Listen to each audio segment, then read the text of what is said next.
Get ready to be mind-blown. I'm back here right now backstage. I'll be interviewing the fighters as they come out of the octagon, and I'll also be as we dive into the wild and unconventional world of Joe Rogan, the comedian. So I date too many bimbos. Bimbos are good to date every now and then because they're low maintenance. Podcaster. My friends from martial arts. And martial artist who was never afraid to speak his truth. That's when I was starting to box and kickbox, and I was losing faith in Taekwondo. The world's most popular podcast host has a story to tell about his incredible journey, and you won't believe what he has been through. From stand-up comedian to UFC commentator, and now one of the most popular voices in modern media, let's explore Joe Rogan's fascinating journey.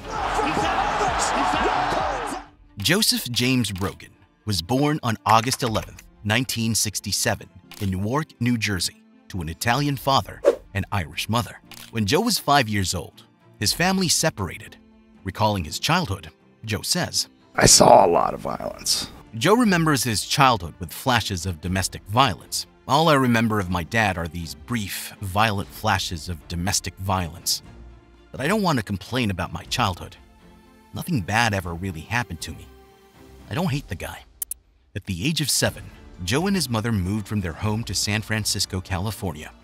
After 4 years in California, they relocated to Florida and later moved to Massachusetts.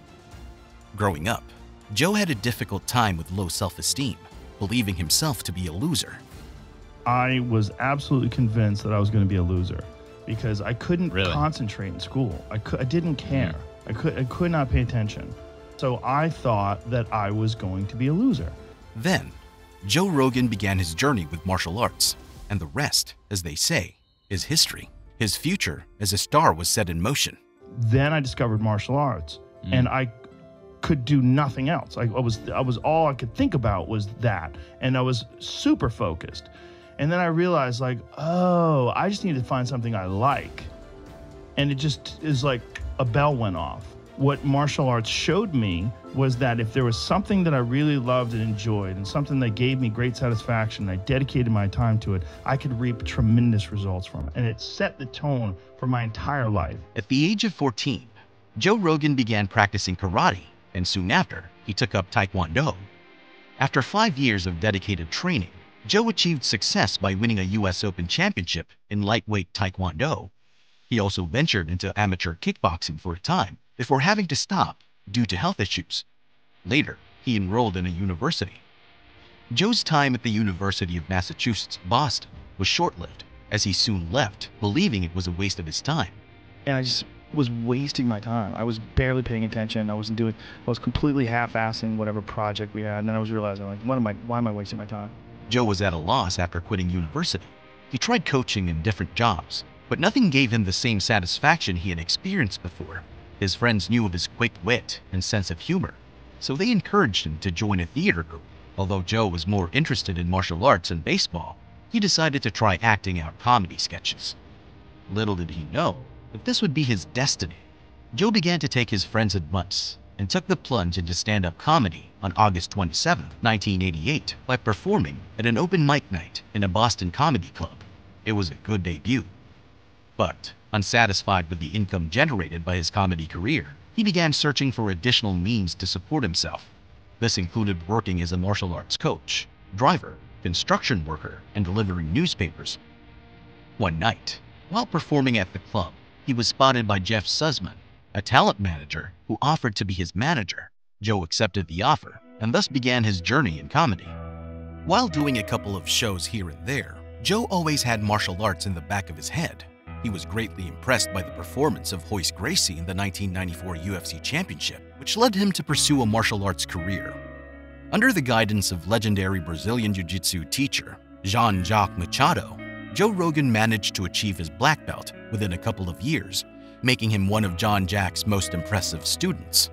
Machado is highly respected in the BJJ world and has taught hundreds of students over the years, making him one of the most experienced martial artists around. In an interview, Machado described Joe Rogan as one of the most challenging training partners he has ever faced. Oh man, is Joe Rogan good and Joe Rogan Jiu-Jitsu is good? I said, man, come to my school anytime Joe Rogan shows up. And he's back now training.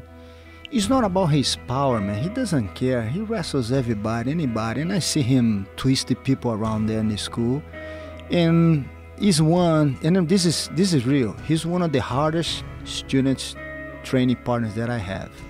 And I think one of the last time I wrestled him in my Malibu school, I think we trained maybe for half an hour, something like that.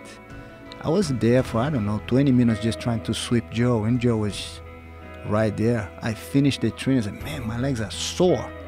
And I don't remember if I did sweep him or not. I just stopped training after half an hour. Joe Rogan earned his second black belt in Brazilian Jiu-Jitsu, BJJ, from Eddie Bravo, a renowned practitioner of the martial art and inventor of the 10th Planet Jiu-Jitsu, an academy dedicated to teaching no-gi techniques. Eddie Bravo is widely respected in the world of BJJ, and Joe Rogan honors him as a close friend. February 7, 1997, marked the beginning of Joe Rogan's career in the UFC as a backstage and post-fight interviewer. As a martial artist himself, he was passionate about the work and thrilled to have the opportunity. However, his salary wasn't enough to cover all his travel expenses, leading him to eventually resign from the Ultimate Fighting Championship after 2 years. In 2001, UFC was sold to Zuffa, and Joe Rogan attended some of the events. During these events, Joe met UFC President Dana White, and the two quickly developed a close relationship. Dana was well aware of Joe's skills as a martial artist, commentator, and entertainer, and offered him a job as a color commentator for UFC. However, Joe declined the offer as he wanted to continue to enjoy the fights and have a few drinks. Dana eventually made a deal with Joe, offering him free entry to events in exchange for prime tickets for himself and his friends.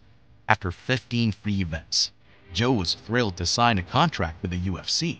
Subscribe to our channel and join in on our amazing monthly giveaways. All it takes is a simple subscription and a comment on the video for a chance to win. Don't miss out. In 2009, Joe Rogan launched his own podcast titled The Joe Rogan Experience, which quickly grew in popularity and downloads. In 2020, Spotify signed a $200 million deal with a podcaster for exclusive rights to the show. The Joe Rogan Experience has achieved worldwide attention and success, but it has also been subject to controversy due to instances such as racist slurs, false claims related to COVID-19, and Elon Musk smoking weed on the show. Since its inception, the podcast has featured many BJJ and MMA legends who have divulged their secrets and shared laughs. It has become a platform to learn from the experiences of these fighters. The Joe Rogan Experience is a platform for uncovering the deepest and most interesting secrets, from George St. Pierre confessing his fear of UFOs and aliens to John Jones revealing that he parties a week before every fight. No truth is too wild or too outlandish for Joe Rogan's inquisitive ear. Joe Rogan has been a huge advocate of Brazilian Jiu-Jitsu and even went so far to call Gordon Ryan the greatest Jiu-Jitsu player. Gordon is undeniably the best pound-for-pound jiu-jitsu player on earth. Gordon gave all credit for his success to his coach, John Danaher. I'm going to go ahead and give credit to John. I mean, I think that without him, I maybe would have been successful. Joe has long been a revered figure in the world of mixed martial arts. As one of the UFC's most recognizable faces, Joe Rogan is a true pioneer in the UFC and mixed martial arts community. He has inspired many with his enthusiasm, knowledge, and humor. His long-standing career in stand-up comedy, hosting shows, commentating fights, as well as his own successful podcast, have made Joe Rogan an icon to be admired. I remember the old way.